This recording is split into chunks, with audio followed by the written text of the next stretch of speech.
أعزائي المستمعين، ليلة خميس طيبة بصحبتكم، وإن شاء الله لقائنا رح يستمر حتى الساعة 11، ورح يكون معنا الشاعر حامد الحويطي والشاعر بلال الماضي.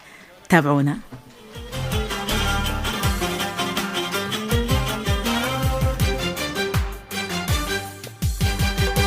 يحبك للمشاكل، يحبك للزعل، كل ما قلنا هدينا حدك اسبوع وتمل. يحبك للمشاكل، يحبك للزعل، كل ما قلنا هدينا حدك اسبوع وتمل. وليه ما نخطي المشاكل نوصل الأقرب حلول، أو نحاول بالتفاهم يمكن الغيمة تزول. ليه ما نخطي المشاكل نوصل الأقرب حلول، أو نحاول بالتفاهم يمكن الغيمة تزول. يحبك للمشاكل، يحبك للزعل، كل ما قلنا هدينا حدك اسبوع وتمل.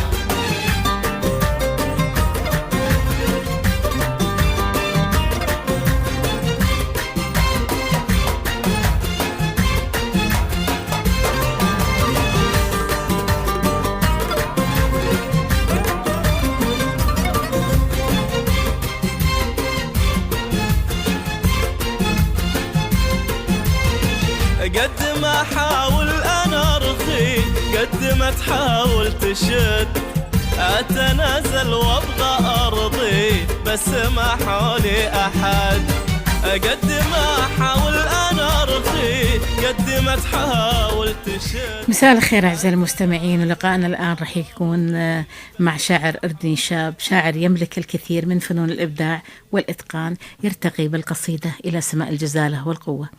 شاعرنا شارك في شاعر المليون في آخر نسخة، ترك بصمة جميلة على الساحة الشعرية العربية. نرحب وياكم بالشاعر حامد الحويطي، نقول لك مساء الخير أخ حامد. مساء النور. هلا أخ شاه، حياك الله. يا هلا فيك، حياك الله أخوي حامد. وطبعا أنت ما شاء الله عليك من الشعراء اللي بيض وجوهنا بشعر المليون. شكرا أخت شاه، حياك الله.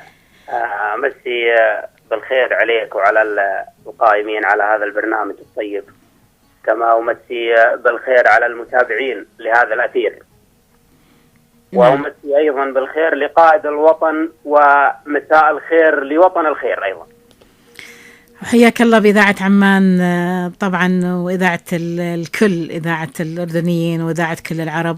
وبداية نهني الوطن بأعياده، بعيد الاستقلال ومئوية الثورة العربية الكبرى. وأكيد أنت كشاعر أردني كتبت قصيدة للوطن.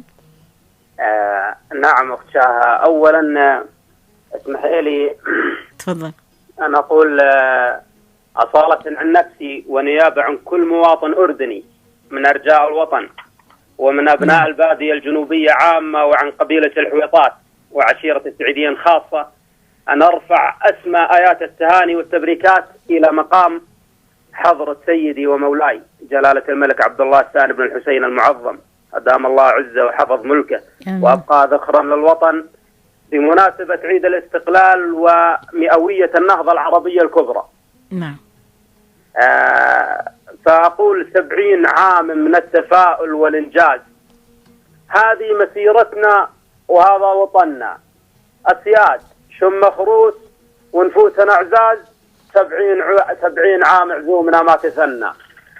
لذلك هذا الله بيتين مقدم اختشاه، فأقول سلام يا موطن هل العز الأخيار، سلام يا أرض الشرف والمهابة، سلام يا دير الطويلين الأشبار، من ذا الشعب لين المليك وجنابه، تحية تصلها من ابنها البار، اللي ولاها ناسجه في ثيابه، يسري غلاها في عروقه ولو تار، ولو افتدتها أرواح وين الغرابة، ذول الهواشم وحدوها بالخطار، يوم الدول راحت بعضها انهابه، وقفوا لها بالسيف والرمح والنار، وذاق العدو من سمها والطلابة، ملك العرب شريف مكة لها صار درع حصين، وكلها قد تهابه، أسس وصمم بالعزيمة والأفكار، وعجز دول الترك فكرون إجابة، وخلف فهود منهم مؤسس الدار عبد الله الأول صيان اقتدابه، وجاء الحسين بحنكة قبل تنهار صغير سن وخبرة ما تشابه،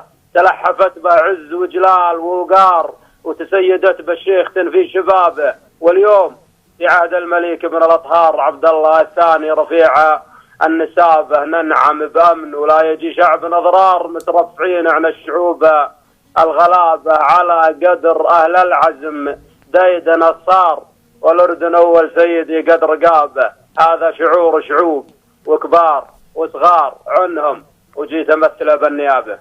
يا سلام، صح لسانك على القصيدة الرائعة. شكرا. وما هي غريبة عليكم. شكرا لك. الله يخليك. طبعا أخوي أنت من شعرائنا اللي نفتخر فيهم ونعتز فيهم، اللي شاركوا بشاعر المليون. نعم. أنت زملائك، تحدثنا شوية عن مشاركتك بشاعر المليون. نعم، مشاركة شاعر المليون، طبعا شاعر المليون هي المسابقة الشعرية الثقافية الفكرية الأضخم، والبرنامج الشعري الأضخم على مستوى الوطن العربي. نعم. فأنا من ضمن الشعراء الذين شاركوا في المسابقة في الموسم الأخير، الموسم السابع، والحمد لله رب العالمين. يعني تكلت هذا المشاركة بالنجاح لا شك. فعندما أكون من ضمن قائمة 48 شاعر الذين وصلوا للمراحل النهائية فلا شك هذا نجاح وإنجاز، وإن كان الطموح أكبر من ذلك، لكن تبقى مسابقة شعرية خاضعة لمعايير وأسس معينة. طبعا أكيد. في البداية أنا أجزت في مرحلة الجولات في محطة الأردن بتميز من أعضاء لجنة التحكيم وإشادة بالشاعرية والموهبة. نعم. ثم تأهلت لمرحلة 100 شاعر، والتي مرحلة 100 شاعر التي كانت أصعب من مراحل الجولات، بحيث يخضع فيها الشعراء لنوعين من الاختبار، اختبار شفوي واختبار تحريري. وحصلت على في اختبار 100 طبعا على درجة مفاجأة، خلينا نقول مذهلة بالنسبة للجنة، يعني حيث حصلت على 49 من 50. هذا ما صرح فيه أحد أعضاء اللجنة الإدارية على مسمع طبعا من زملاء الشعراء الأردنيين. ثم تأهلت على أثر هذا الاختبار إلى مرحلة 48، والتي هي أول المراحل النهائية بالنسبة للبرنامج. وكان النص طبعا في مرحلة 48 اللي شاركت فيه كان النص عاطفي لأسباب معينة. طبعا ما أخذت بطاقة تأهل من اللجنة مباشرة، فربما النص يعني لم يلامس ذاقة اللجنة كانت أذواق، وربما أنه ما لامس أذواق اللجنة، لكن كانت مشاركة جميلة ولامست صدى، لا يعني أنا لامست صدى الجمهور من خلال هذا أكيد. أكيد، وتابعنا، وأنا حابة أنا والمستمعين نسمع قصيدتك اللي ألقيتها بشاعر المليون. طبعا أنا راح أسمعك نصوص من ضمن، يعني نص من ضمن النصوص اللي شاركت فيها في الموسم، يعني في الجولات أو في مرحلة 100 ومرحلة 48. نعم. فنص ذاتي وجداني. يا قلب تلوي عز من مظنيني، الوقت مقتي والبخت حاديني، يا كثر ما تحتاجني واحتاجك، البير بيرك والرشا بيديني، لضاقة انفاسي عليك ارسلها، يغيظ جمك والصبر يسقيني، لا تكشف المستور الا شماتها، الحال عسره والبشر شينيني، يا قلب قدر حاجتي واعذرني، لو كل رحبة ضايقها في عيني، أشوف جرحي وأحسب إني سالم، وأكف عن صدر الزمن سكيني، ولا دريت خنجره خادعني، عذر بذاكرة الوفا محفيني، ما بين ياسي والرجاء وإحساسي رزنامة التاريخ، لا تطويني يا ذا الزمن، حطيتني لك لوحة جملتني وابدعت في تلويني، نزيف جرح وبوح ليل حالك على مداخل غربتي وسنيني، لا لد وجهك في جمايل فعلك، لا تقول هذا الجرح ما يعنيني، حولت به بين الضلوع وطابت على مسامع صاحبك تلحيني، عقيت في ميلاده أغلى دمعة، فرحت له وأخوها ميت فيني، يا جرح صدري والبقال ضلوعي، كل عام ورثني ولا ترثيني، كل عام ورثني ولا ترثيني. يا سلام، صح لسانك أخوي. صح بدنك أختي. الله يسلمك. أنت من شعراء الشباب الأردنيين اللي ما شاء الله عليهم لكن شعراء الجنوب بالذات أعتقد في كثير من المعوقات تقف أمام الشاعر الأردني اللي بمناطق بعيدة، بعده عن العاصمة، وأنه أكثر الفعاليات تكون بعيدة عنه. نعم. برأيك إيش الحل بالنسبة لهذه المعضلات الحاصلة؟ سيدتي، أولا يعني الحلول مطروحة زي ما تفضلت، يعني البعد عن العاصمة والمناطق الجنوبية النائية، خليني أقول شوي، الأمسيات اللي تصير فيها، المهرجانات أصلا ما بتصير أمسيات أصلا فيها، وحتى المهرجانات اللي تصير عندنا في الجنوب في أماكن معينة وعلى مستوى المملكة، يعني المهرجانات الأمسيات حتى على مستوى المملكة، يعني هو مهرجان وآخر اللي كاد يغطي على الساحة، والشاعر يظل يعني تغطية إعلامية، مهضوم حقه في التغطية الإعلامية.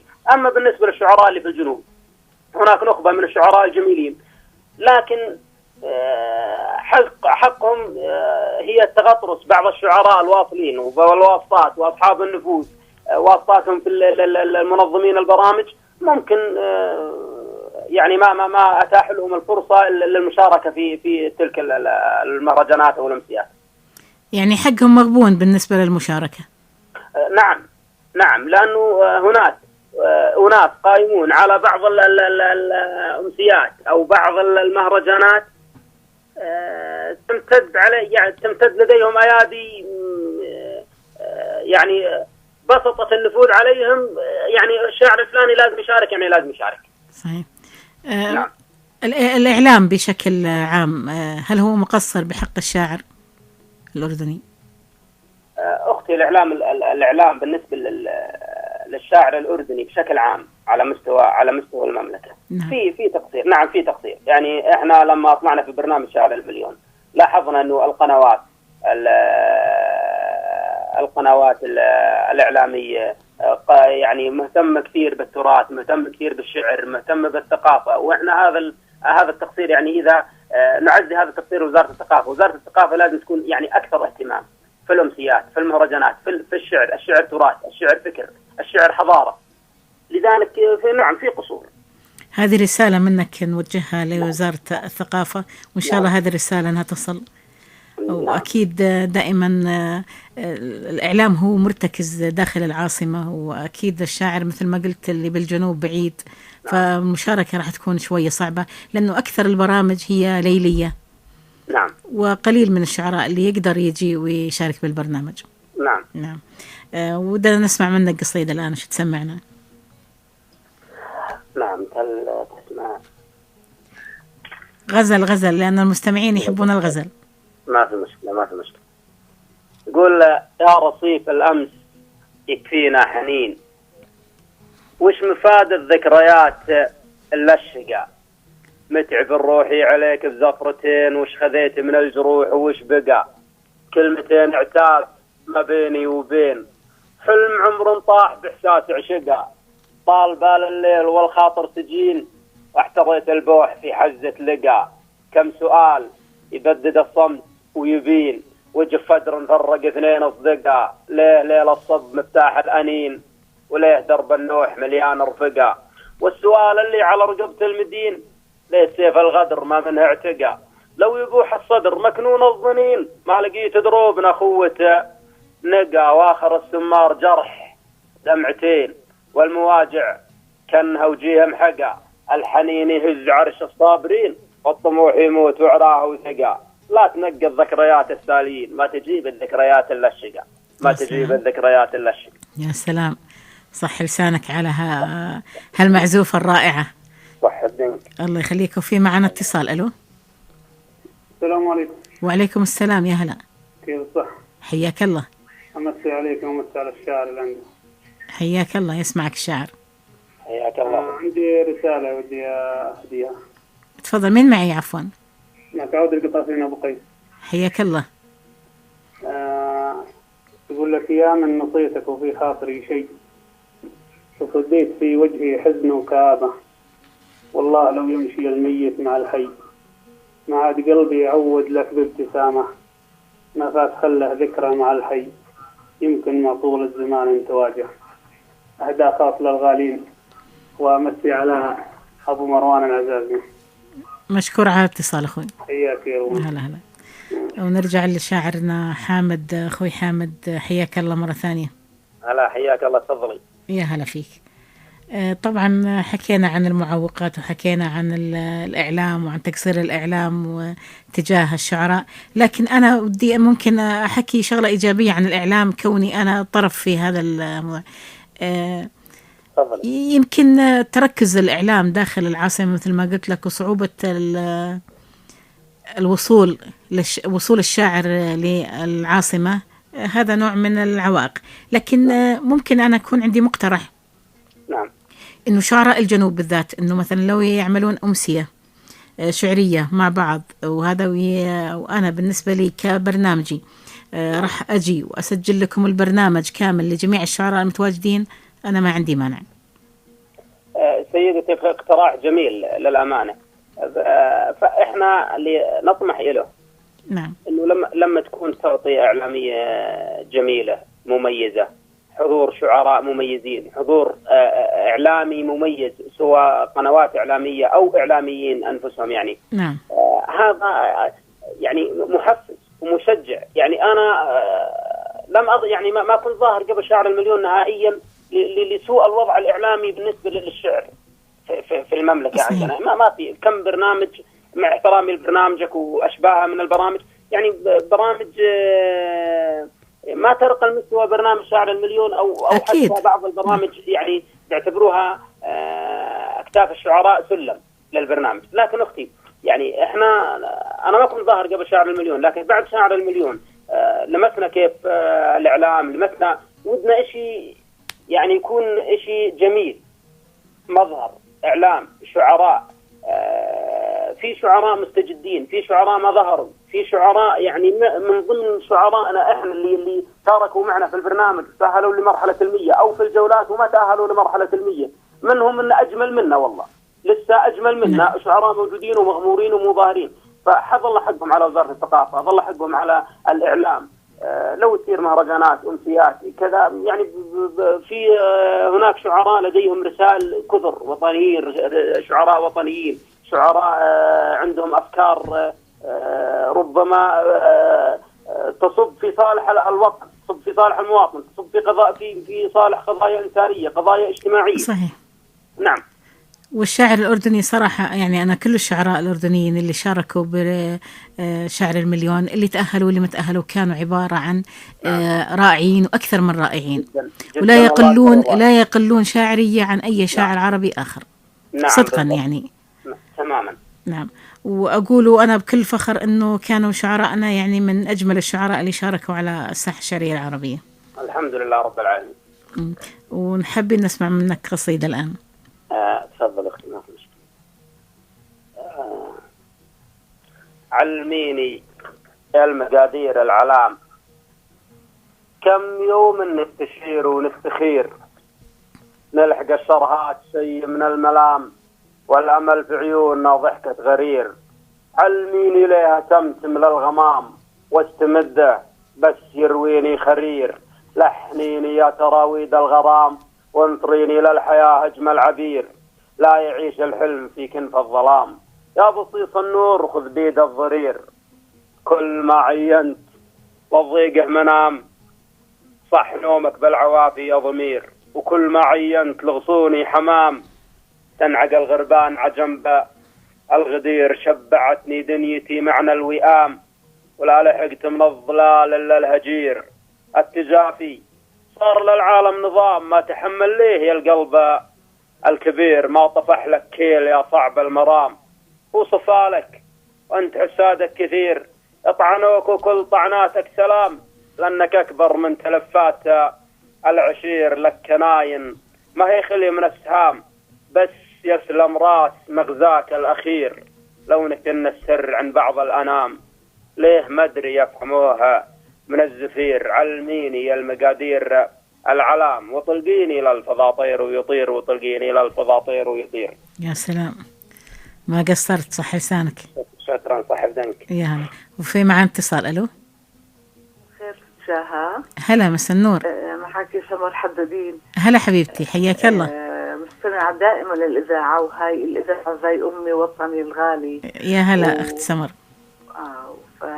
اسمك جميل يا أخت شاهة، يعني اسم جدا عريق. تسلمي. ويعني شاهة واصل لسماها، أو تألف عليك شعر.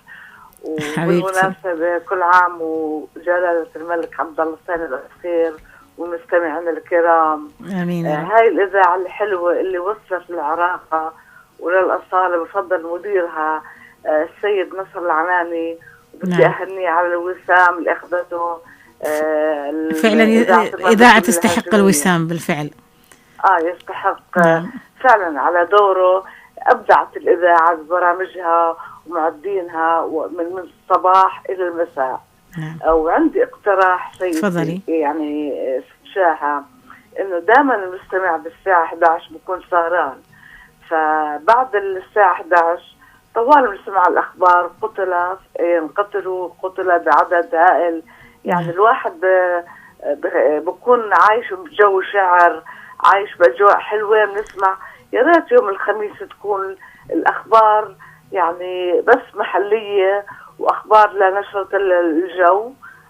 يعني يوم الخميس فقط تؤخر أخبار القتل والقتل، وبتأيدوني يعني. والله هذا الاقتراح موجه للإدارة. يعني بحب إنه تكون هناك شعر متواصل بعد الساعة 11.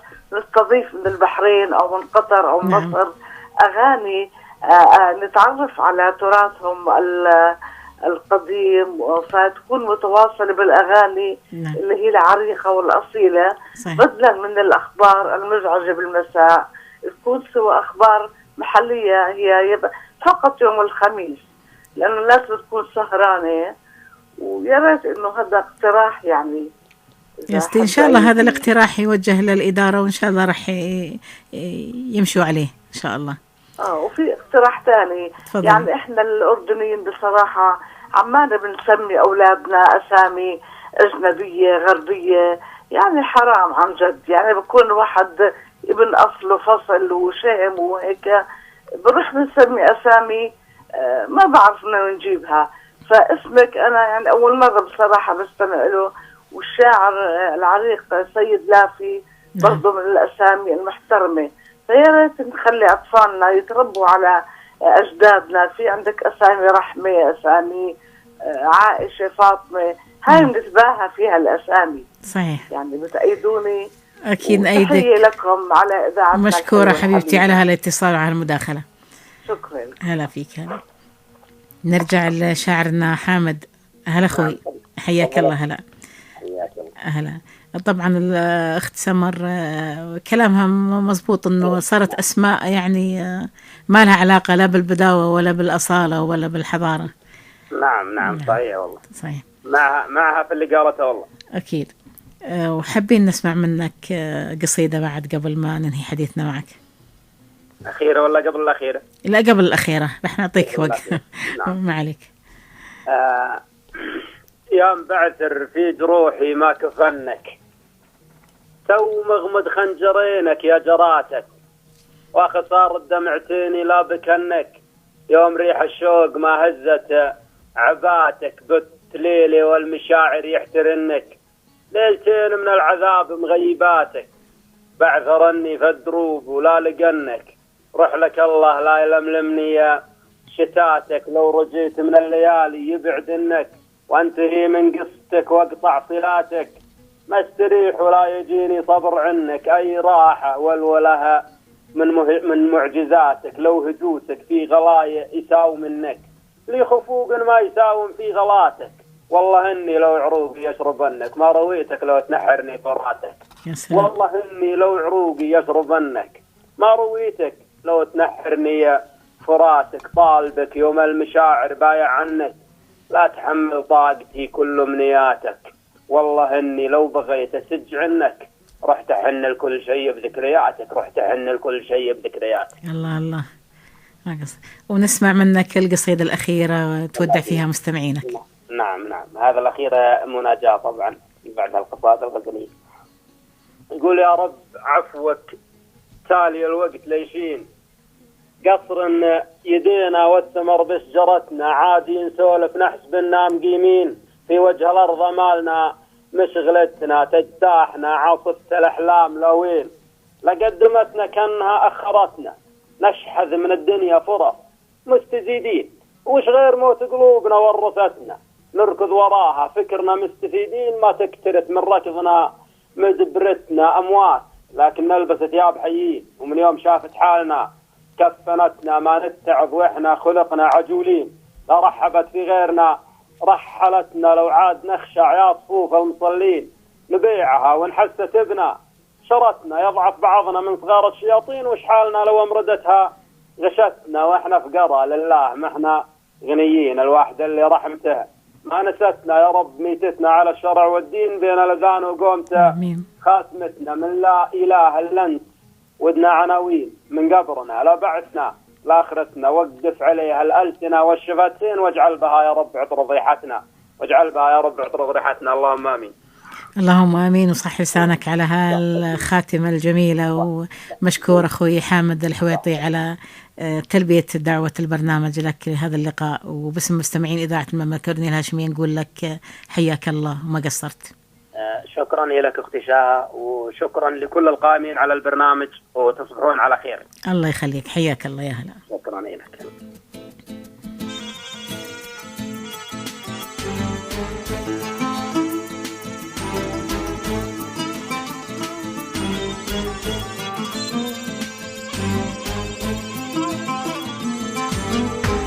يا ما شاء الله يا ما شاء الله يا ما شاء الله يا ما شاء الله يا ما شاء الله عليك،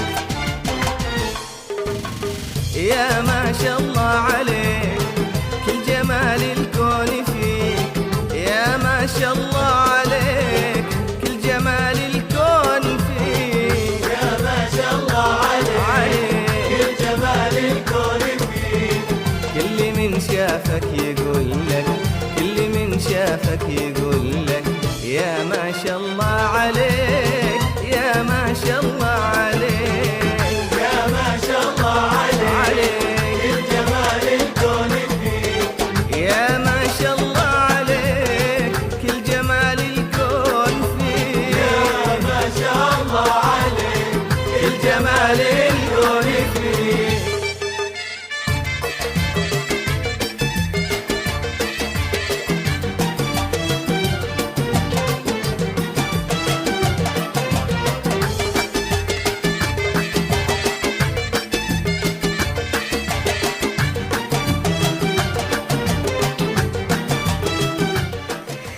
هلا فيكم أعزائي المستمعين، ما زلنا متواصلين معكم حتى الساعة 11 ومع شعراءنا الليلة المبدعين، والآن مع شاعر شاب ورغم صغر سنه إلا أنه تواجد على الساحة الشعرية الأردنية والعربية بقوة.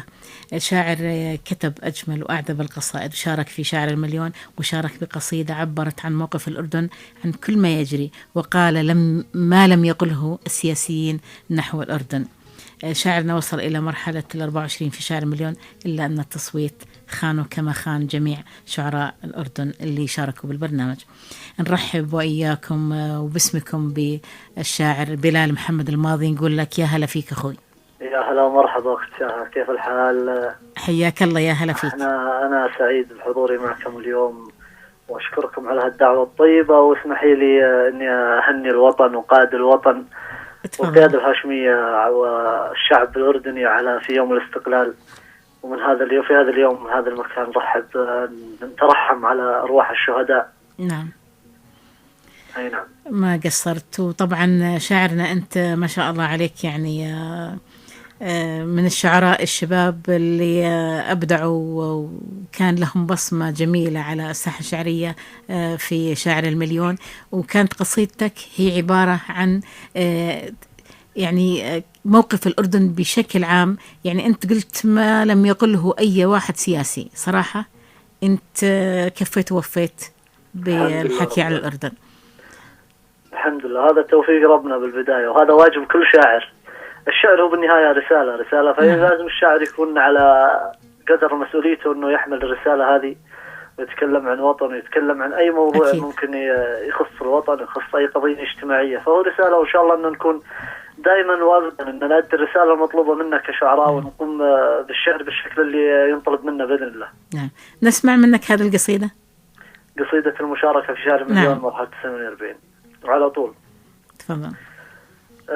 يقول: أنا رسالة عروس الشرق للأمة، دامي ولدها الذي يعرف خوافيها، أم اليتامى الصبورة صلبة الهمة، مزبن شعوب تعنيها مآسيها، وترابها حضن للي شاكي همه، رغم الفقر تطعم المحتاج بيديها، وترابها حضن للي شاكي همه، رغم الفقر تطعم المحتاج بيديها، دايم تقول لظناها صبر يا يمه، وتدور الستر عند عيون ناصيها، بل حد واقف ولدها مشمر كمه، أي نفس عطشت أمن بيديه يسقيها، ياخذ يدين الطفل بيديه ويزمه، والبندقية لجل ما يخاف يخفيها، يا من بهلي هدر وحش الغدر دمه، كم جرح مسلم تعافى في مشافيها، بل حد واقف ولدها مشمر كمه، أي نفس عطشة أمن بيديه يسقيها، ياخذ يدين الطفل بيديه ويزمه، والبندقية لجل ما يخاف يخفيها، يا من بهلي هدر وحش الغدر دمه، كم جرح مسلم تعافى في مشافيها، في صبرها الجم تخفي ظروفها الجمة، تحملت مع تعبها ظرف لاجيها، أحد وفد ذمته وحد بلا ذمة، كم توم بطن ما هي توم ابن باديها، البعض صار يتناثر وسطها سمه، وده خراب منها يهدم مبانيها، ما يدري إنه يرد السم في فمه، الموت موت الذي بالشر ينويها، حنا لها حرار ما نرضى عد القمة، مثل الجبال ارتكزنا في ضواحيها، لو ما بهل النسيم الطيب نشمه، يا نعمة الله مدام الأمن كاسيها. سلامتكم. الله الله صح لسانك. صح. قصيدة بالفعل رائعة، ومن أجمل القصائد اللي قيلت بشعر مليون. تسلم يا أختي. الله يخليك. وفي معنا اتصال. ألو. الو. هلا. السلام عليكم. حياك الله. احب امسي عليكم. تفضل. الو. الو. تفضل اخوي. انقطع الخط. نرجع لشاعرنا بلال. اخوي بلال، طبعا انت ما شاء الله يعني شاعر شاب، واول ما ظهرت بقوة. الحمد لله رب العالمين. يعني ظهورك الإعلامي ما كان قبل شعر المليون؟ الظهور الإعلامي والله يا أختها، الظهور الإعلامي هذا موضوع طويل، لكن باختصار الشاعر لازم ما يظهر إلا بالمكان اللي يليق فيه، مو أي مكان إعلامي يظهر فيه. كثير المسابقات وكثير الأمسيات وكثير، لكن الشعر هو الشعر قيمته عالية، والشعر مكانته رفيعة عندنا كموروث مجتمع أردني، وأي مجتمع آخر يهتم بالشعر هو الشعر اهتماماته كبيرة وقيمته عالية. مو أي مكان ينقال فيه الشعر، مو أي مكان يظهر فيه الشاعر، لازم يظهر بالمقام اللي يكون يليق فيه. صحيح. وهو الشعر يعني هو يعكس، قصيدة اليوم هي تعكس الواقع اللي احنا فيه في ظل اختلاط الأوراق واللي حوالينا، لكن مثل قصيدتك هي كانت عبارة عن عكس الواقع الأردني اللي عايشينه. نعم. قصيدتي هي شرح واضح، يعني شرح واضح لقضية اللجوء اللي تتحمله الأرض الأردنية بالنسبة لقصيدتي شعر مليون. والله أنت عبرت عن الأردن، ما حد عبر مثلك يعني صراحة. الحمد لله، والله هذا توفيق الله بالبداية، توفيق الله، وهذا الشيء اللي قاعدين نلامسه. احنا لو ما الشاعر بالنهاية أقرب القصائد اللي تدخل للناس هي القصيدة اللي تطلع من الإحساس الصادق. أكيد. هذا الشيء لو ما شفناه بعيوننا وما لامسناه احنا كمعيشة، كامل الشعب الأردني لامس هذا الشيء. نعم. فالحمد لله كانت توفيق من الله، ولازم انه الشاعر يوصل الرسالة ويطلع المجتمع كامل على الشيء اللي احنا نعيشه، والشيء اللي قاعد تنجزه هذه المملكة في ظل لجوء اخواننا السوريين وكافة الدول. صحيح. وحابين نسمع من القصيدة الثانية. على طول. تفضل. على راحة كفوف الهموم السنين تسير، مضى ما مضى منها والأحزان سباقة، تموت الهقاوي والبشر تطلب التحرير، وراس المطالب بالفتن ضيق خناقه، يدين الصعايب كل ليلة لها تشبير، معاد المقابر للجثث عندها طاقة، تعبنا من اللي في جميع البلاد يصير، وحوش تناهش جيل ورد من الباقة، يدين الصعايب كل ليلة لها تشبير، معاد المقابر للجثث عندها طاقة، تعبنا من اللي في جميع البلاد يصير، وحوش تناهش جيل ورد من الباقة، تدور الفتن واهل الفتن تحسن التفكير، على فكرنا الواعي لهم قفل واغلاقه، غزانا الجهل في هيئة الزيف والتكفير، غصون الوعي ريح الفتن حتى توراقه،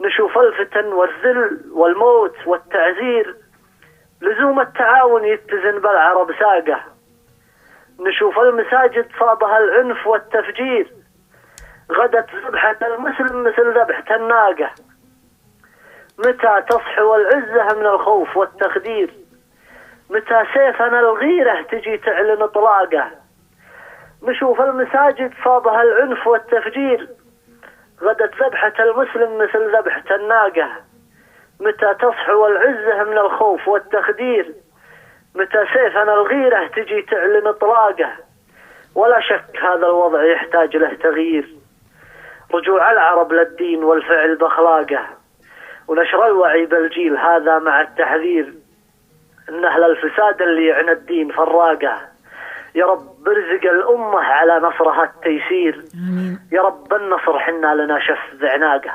سلامك. آمين. صح لسانك على هالمشاعر يعني الغير مستغربة على اللي مثلك. الله يحفظك. يسلمك. وطبعا أخويا بلال، أنت شاعر أردني، والشعراء الأردنيين لهم هموم خاصة فيهم، برأيك أهم هموم الشاعر الأردني، كيف نقدر نتجاوز هذه الهموم؟ كيف نقدر نتجاوز كل ما يعيق الحركة الشعرية على الساحة الأردنية؟ والله بالبداية نكون صريحين بهالمكان بالنسبة للساحة الأردنية. نعم. الساحة الأردنية فيها من الشعراء ما فيها، سواء ظاهرين للإعلام أو ما هم ظاهرين. الشاعر الأردني لا يقل مستوى عن أي شاعر آخر، وإن شاء الله نحن دائما نكون نمشي لإظهار هوية الشاعر الأردني الصحيحة وإظهار الشعر الحقيقي الأردني. الدليل وجود الشاعر الأردني على الساحة الشعرية، ودائما مثبت تواجد الطيب الحمد لله، ووصول مرحلة 48 برنامج شاعر مليون 5 شعراء لقائمة 48، هذا بحد ذاته يثبت أنه الشاعر الأردني متواجد. بالنسبة لسؤالك أنه كيف نحسن موضوع الساحة الأردنية، الساحة الأردنية إن شاء الله تتحسن بوجود الشيء الجميل، هو تركيز الشعراء على المشاعر الصادقة والإحساس الصادق. ما دام الشعر الجميل موجود، ما دام حنا ثبتنا بالساحة وساحتنا كانت راقية بإذن الله، ما دام الشعر موجود الحقيقي. أما التصنع بالمشاعر، التصنع بالإحساس، هذا بالنهاية ترجع القضية لكل شاعر مع ذاته. أكيد. كل شاعر بده يفكر بموضوع الساحة وبده يكون هو صريح مع نفسه. بالنهاية الشعر الأصلي الحقيقي هو اللي يثبت في قلوب الناس. أكيد. المشاعر الصادقة هي اللي تبقى، والشعر الحقيقي هو اللي راح يستمر. طبعا. وتركيز الإعلام هذا شيء آخر اللي هو بالساحة الأردنية، مطلوب من الإعلام الأردني إنه يهتم بهذا الموضوع. إحنا بيئة شعرية وموروث شعري، والمفروض إنه نركز على هذا الشيء. أكيد. لكن مرات يلمع ناس ما لهم علاقة بالشعر، ويظهر إنسان غير كفؤ.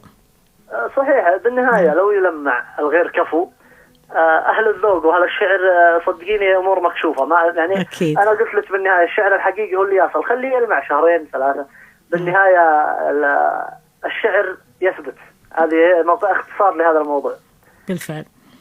وحابين نسمع منك قصيدة، ويا ريت غزلية، لأنه في ناس يحبون الغزل. على طول على طول.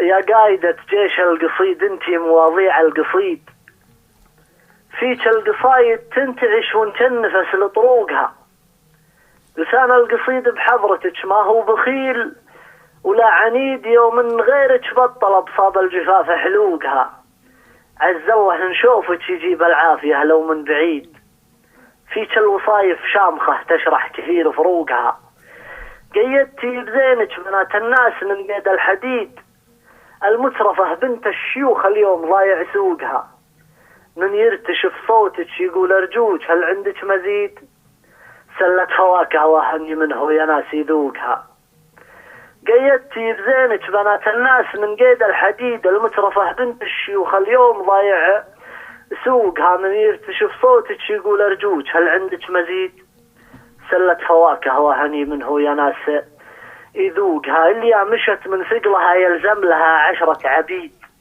يعني حرص معها لأن الجو هذا يلوقها، من كان له معها النصيب أنا أشهد إنه مستفيد، وجه الرضا في حوزته يا ما حلا منطوقها، يصبح على طعم العسل ما هو على طعم الثريد، ونضمها ما ينتهض حتى يقطع طوقها، إن سولفت تشعر بأن الحكي جيتار ونشيد، واللي يسكتت يفرح بها الصمت ويضم عروقها، أنا أشهد اللي حولها ما يعرفه برد وجليد، دافي وصل ما همهن زاد الغيوم مبروقها، وش ما نقول من الشعر نهجز عن أوصاف الفريد، الشمس تشرح عينه تشوف شروقها.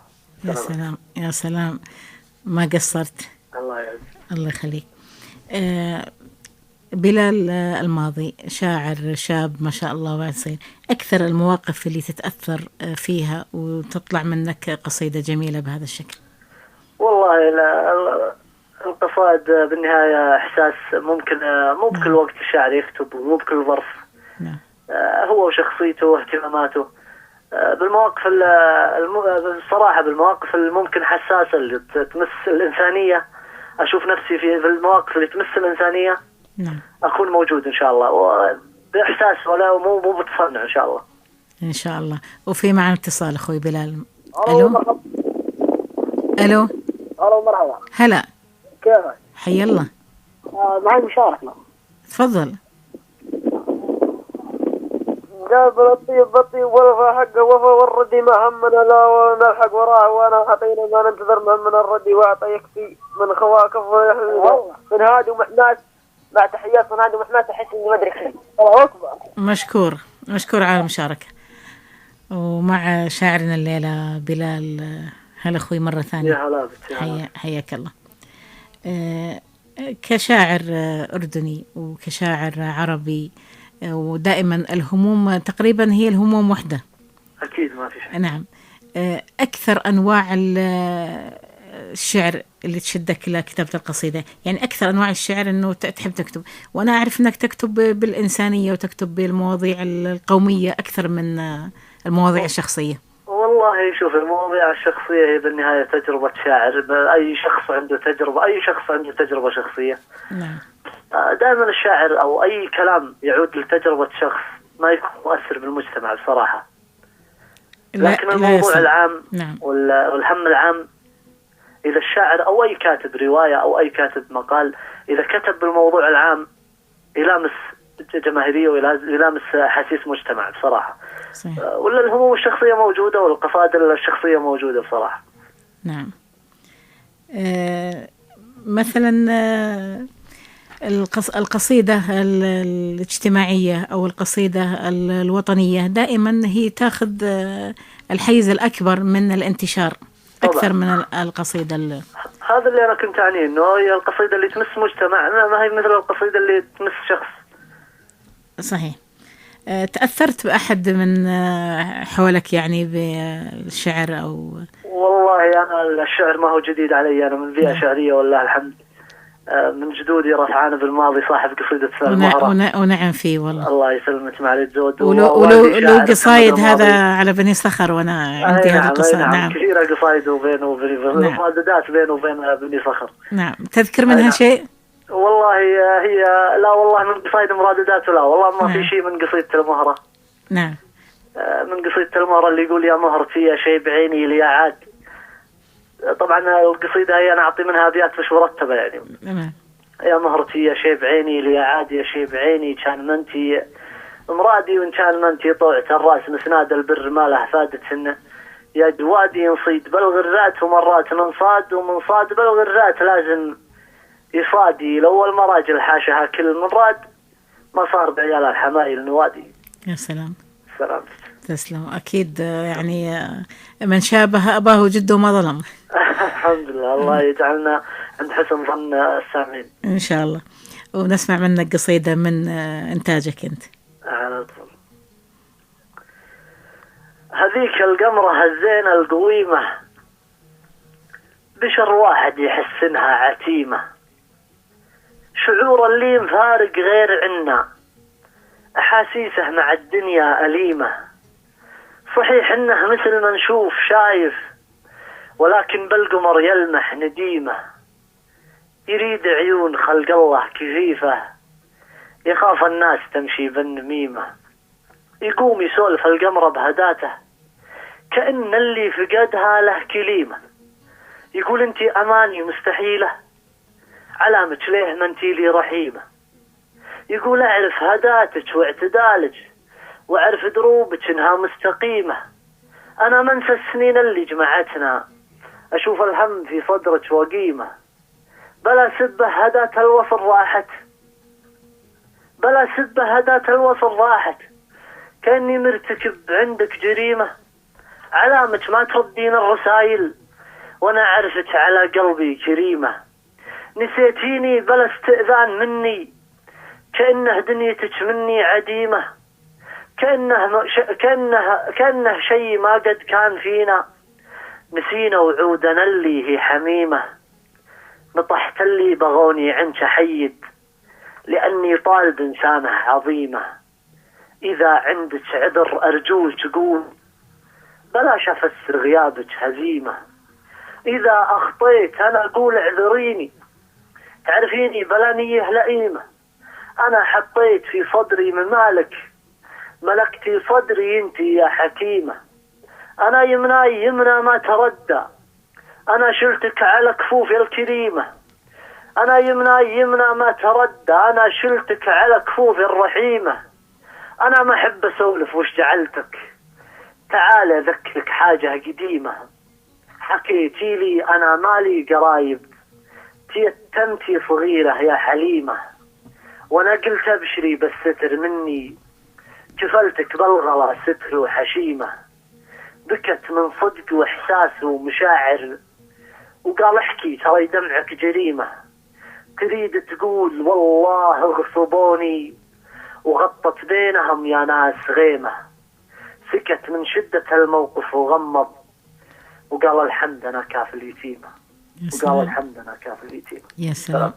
تسلم. وبالفعل أنت أخ بلال، التنوع باختيارك لمضمون القصيدة هو سر وراء تميزك وانفرادك بأسلوب خاص فيك صراحة. تسلم يا أختي. الله يخليك، يسلمك. شهادة غالية علي والله. الله يسلمك. وأنت من الشعراء المميزين صراحة اللي ظهروا على الساحة الشعرية الأردنية، وما شاء الله يعني أثبت جدارتك وبقوة على الساحة. وإن شاء الله إنه دائما نكون عند حسن الظن. بالنهاية هذا توفيق الله. أكيد. الحمد لله على كل حال. الحمد لله. وأنا ودي أستغل الدقائق اللي باقية وأسمع منك قصايد بعد. على طول نسمع قصايد. احنا اليوم الظاهر ان كونك طلبتيني غزل. والله أنا المستمعين دائما يطلبون الغزل، فأنا يعني وراء رأي المستمعين. ما في مشكلة.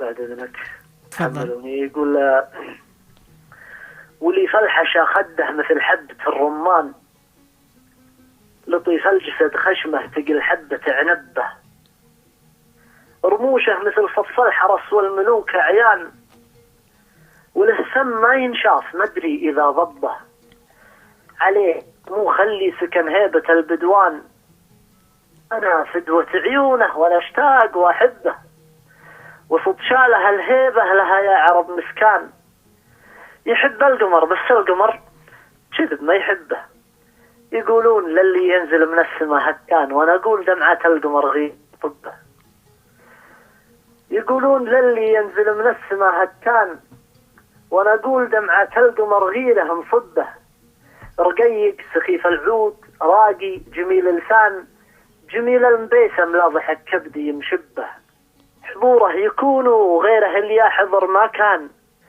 ثقيل الخطى شامخ بعد هالحلا كبه، بهالفرسة أكبر من فراسة بعض شيخان، إذا قبل جمال الغير يقع على ركبه، حضوره يكون وغيره اللي يحضر ما كان، ثقيل الخطى شامخ بعد هالحلا كبه، بهالفرسة أكبر من فراسة بعض شيخان، إذا قبل جمال الغير يقع على ركبه، إلى من طرالي تنتخي لجل هالقيفان، خنق ثوب شعري من حالاته مع القبة، حرق سوق جيله يا عرب والوصف برهان، أنا من كتبت الشعر شفني وأنا أكتبه، ترى هالوصايف كذب ما هي علي إنسان، يقولون يكذب خير ما تشارك الحبة.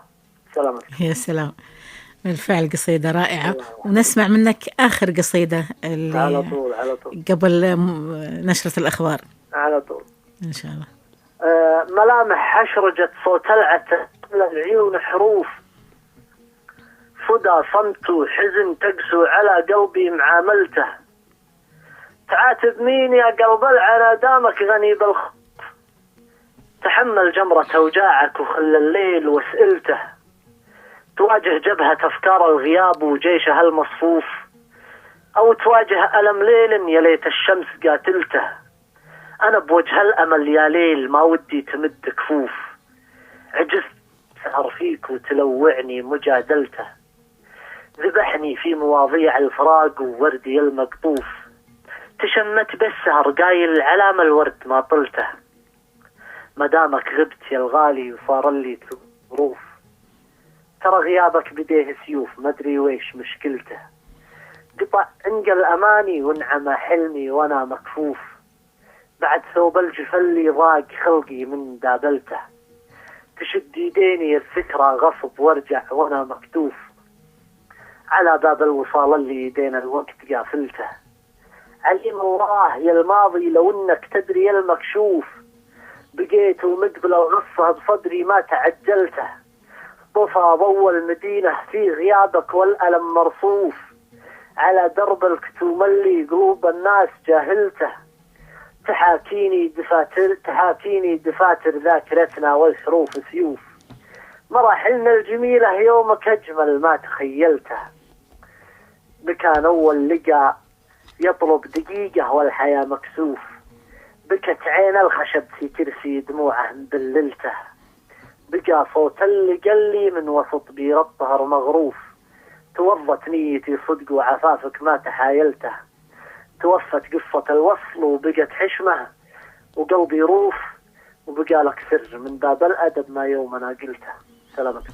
تسلم وصح لسانك. والمعذرة علي طالع صح بدنك. ختامها مسك. وطبعا باسم مستمعين إذاعة المملكة الأردنية الهاشمية نقول لك شكرا على هذا اللقاء الجميل وحلا هلا فيك دائما. الشكر لكم أخت شاهة والبرنامجك الطيب واهتمامك هذا هو حد ذاته ودعم. حياك الله يا هلا فيك. الله يحفظك. يا هلا.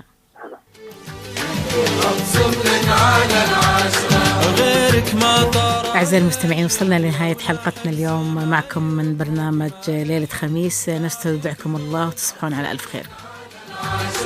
غيرك ما طار يا شيخ لولا حبس ما يبروك ما للحب بعدك ذوق أبصم لك على العشرة.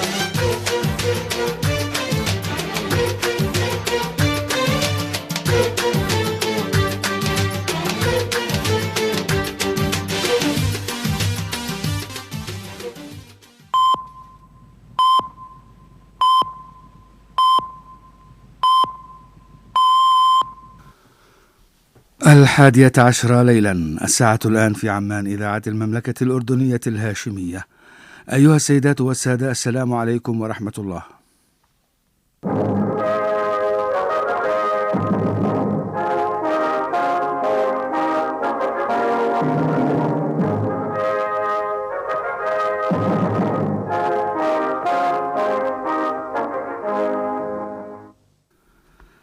نحييكم سيداتي وسادتي في مستهل فترتنا الإخبارية الخامسة لهذا اليوم، يقرأها على حضراتكم محمود الخطيب.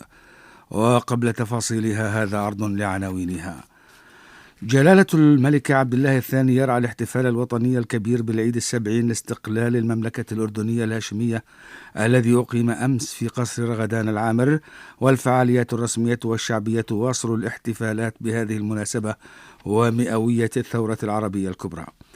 المبعوث الأممي إلى سوريا يقول إنه لا ينوي الدعوة لعقد جولة جديدة من محادثات السلام حول سوريا قبل أسبوعين أو 3، ويحذر من تعرض الكثير من المدنيين لخطر الموت جوعا في سوريا. طائرات التحالف الدولي تواصل قصفها لمواقع تابعة لعصابة داعش الإرهابية في العراق وسوريا، والقوات العراقية تواصل تقدمها نحو مدينة الفلوجة. طرفا الصراع في اليمن يتفقان على مبادلة سجناء أوائل الشهر المقبل، والمبعوث الدولي إلى اليمن يدعو إلى إنشاء هيئة خاصة لتفادي انهيار الاقتصاد اليمني المتهالك. ومن محلياتنا تحديد ساعات الدوام الرسمي خلال شهر رمضان المبارك، والجهات